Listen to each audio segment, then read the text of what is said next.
Masih ingat dengan kisah Stella kemarin, di mana dalam kesuksesan karir, kesibukannya, kehidupan yang ia jalani, Stella merasa hampa dan kesepian. Ada begitu banyak rupa persoalan yang dihadapinya. Stella sudah melakukan berbagai macam cara untuk menemukan kebahagiaan dan makna hidupnya, namun tak kunjung mendapatkannya. Ia tetap merasa hampa dan sepi, sehingga ia tak berdaya menghadapi hidup ini. Walaupun Stella merasa hampa dan sepi, namun kehidupan terus berjalan. Ia tetap mesti melanjutkan kehidupannya.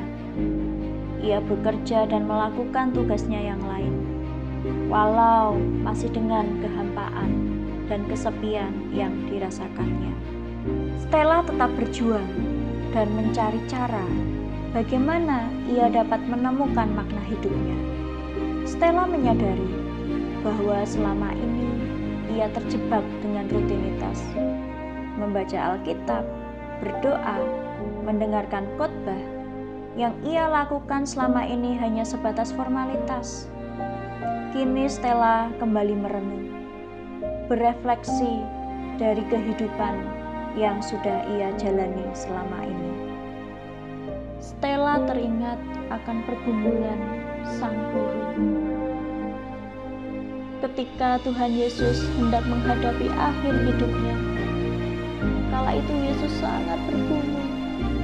Yesus takut, khawatir, sedih. Ia berdoa hingga keringatnya menjadi seperti darah. Betapa Yesus sangat ketakutan.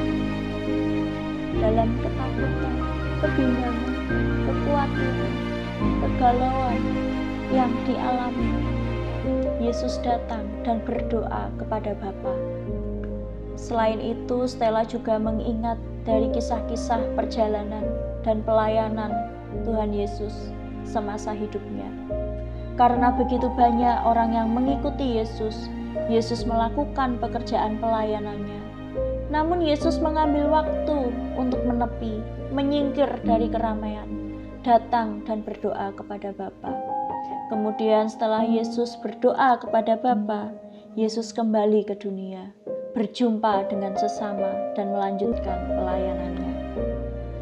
Kini Stella menemukan ketenangan dan kedamaian dalam batinnya. Ia melanjutkan kehidupannya dengan daya spirit yang baru.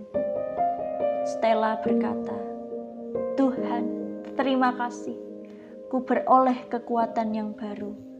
Tenanglah kini hatiku, kan ku hadapi kehidupan ini dengan berani, hidup dengan penuh makna di tengah-tengah dunia ini."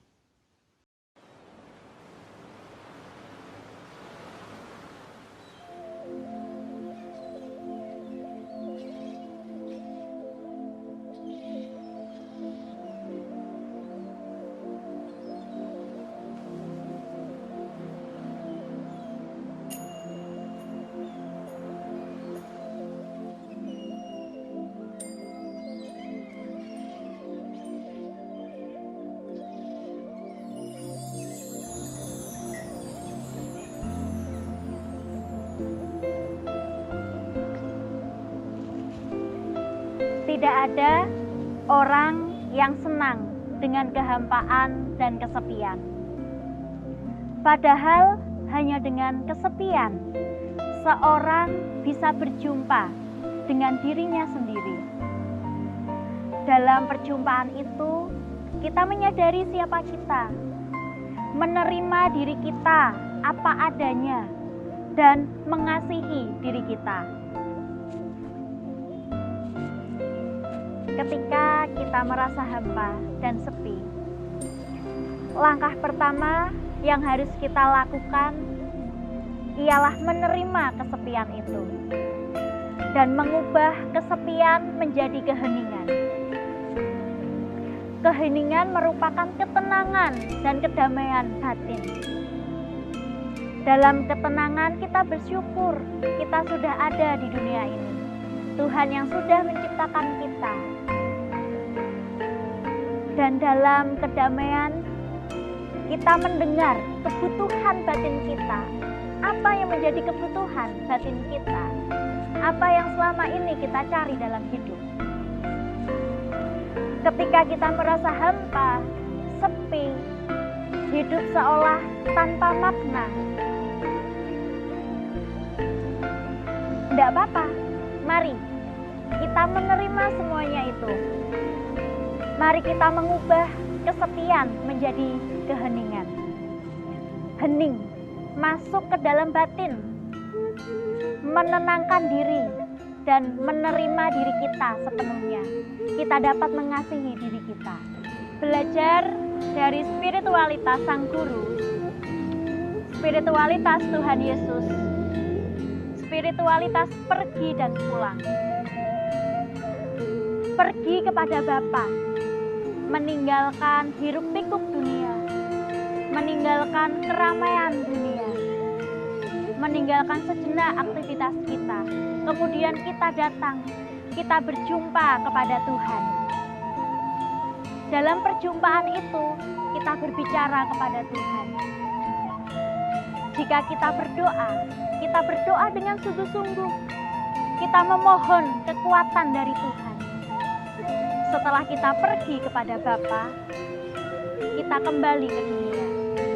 Pergi bukan berarti kita meninggalkan kehidupan ini, lari dari masalah, bukan seperti itu, tapi kita berjumpa dengan Tuhan.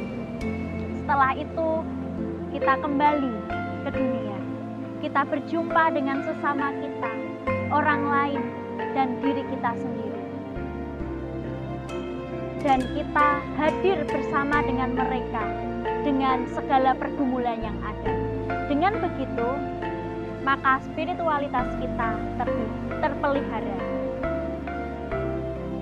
Kita sudah benar-benar memiliki kekuatan agar kita dapat menghadapi kehidupan ini.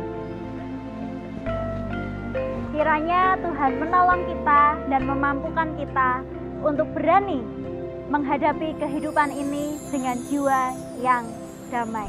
Tuhan Yesus memberkati. Amin.